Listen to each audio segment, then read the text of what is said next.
PBG రామ్జీని వ్యతిరేకిస్తూ అసెంబ్లీలో చేసిన తీర్మానాన్ని వెనక్కి తీసుకోవాలన్నారు బీజేపీ చీఫ్ రామచంద్రరావు. పలు రాష్ట్రాల్లో మన్రేగాలో వేల కోట్ల రూపాయల అవినీతి జరిగిందన్నారు. మన్రేగా ద్వారా ఎవరికీ మంచి జరగలేదన్నారు. పథకాలకు మహాత్మాగాంధీ, రాజీవ్ గాంధీ, ఇందిరాగాంధీ పేర్లు తప్ప ఏం పెట్టకూడదా అని ప్రశ్నించారు. అవినీతి చేసే ఆస్కారం లేదు కాబట్టే పీబీజీ రామ్జీని కాంగ్రెస్ వ్యతిరేకిస్తోందన్నారు రామచంద్రరావు. గతంలో మార్చారు పేర్లు. గతంలో ఫుట్పాత్ వర్క్ నుంచి జవహర్ రోజు గారు తీసుకొచ్చారు. మళ్ళీ దాన్ని మార్చి మన్రేగా తీసుకొచ్చారు. దాని నుంచి మేము వికసిత్ భారత్ తప్పేముంది దీంట్లో?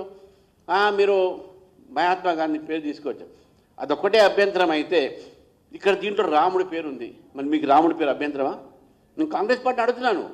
మన్రేగాలో మహాత్మా గాంధీ పేరు ఉంటే ఇక్కడ రాముడి పేరు ఉంది. మహాత్మా గాంధీ గారి పేరు మీద మీకు అంత ప్రేమ ఉంటే మీరు ఈరోజు ఇంటర్నేషనల్ ఎయిర్పోర్ట్స్ ఎన్ని పేర్లు మీరు మహాత్మా గాంధీ గారు పెట్టారండి? మహాత్మా గాంధీ గారి పేరు పెట్టలేదు. మీరు పెట్టినంత కాంగ్రెస్ పార్టీ వాళ్ళ కుటుంబం పేర్లే పెట్టారు. Rajiv Gandhi international airport, Indira Gandhi international airport, ఇక లేకపోతే వాళ్ళ జవహర్లాల్ నెహ్రూ బాల్ భవన్, జవహర్లాల్ అన్నీ ఇవే పెడతారు వాళ్ళు.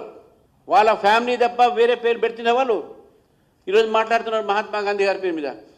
నేను రేవంత్ రెడ్డి గారిని అడుగుతున్నాను, మీరు ఈ యొక్క పథకాన్ని తెలంగాణ ప్రజలకు అందించే ప్రయత్నం చేయండి. మీ వల్ల తెలంగాణ ప్రజలు ఈ యొక్క స్కీమ్ మీరు ఇంప్లిమెంట్ చేయకపోతే తెలంగాణ రైతులు నష్టపోతారు. మీరు ఎట్టైనా రైతు బంధు ఇవ్వట్లే. రైతు బంధుని బంద్ పెట్టారు మీరు.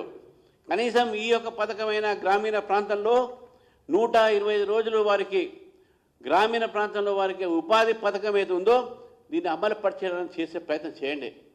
దీంట్లో మీ యొక్క వ్యక్తులకు, మీ ఎమ్మెల్యేలకు, మీ సంబంధించిన నాయకులకు ఎక్కడ కూడా దీంట్లో అవినీతి చేసే స్కోప్ దొరకదు. అందుకే మీరు దీన్ని వ్యతిరేకిస్తున్నారు.